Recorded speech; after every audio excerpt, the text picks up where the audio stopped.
கடவுளை தொழ வேண்டிய விதம் தொழ நினைக்கிறவனுடைய பக்குவத்திற்கு தக்கவாறு பல வகைப்படும். சாப்பிட நினைக்கிறவனுக்கு ருசிக்கு தக்கவாறு பல பதார்த்தங்கள் சமைக்கப்படுவது போல் பல விதங்கள் உண்டு. அவைகளில் சிறப்பாக உள்ளது 4. அதைத்தான் கர்மம், யோகம், பக்தி, ஞானம் என்று பிரித்திருக்கிறார்கள் பெரியோர்கள். சுறுசுறுப்பும் திடகாத்தமுமான சரீரமுடையவன் கர்மா யோகத்தை கைக்கொண்டு பரோபகார காரியத்தில், அதாவது பிறருக்கு உதவி செய்யும் காரியத்தில் ஈடுபட்டு கர்மத்தை செய்து கொண்டே கடவுளை தொழலாம்.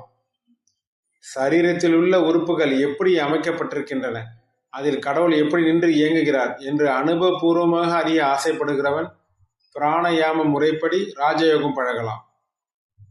தக்க குருவின் ஆதரவில்லாமல், பரிசுத்தமான குருவில்லாமல் படித்த படிப்பு கொண்டு பழகும் மெதுவான உள்ளம் படைத்தவர்கள் ஆலயங்களுக்கு சென்றோ அல்லது வீட்டிலோ தனக்கு இஷ்டமான உருவத்தை வழிபட்டு பக்தியை வளர்த்து கொள்ளலாம்.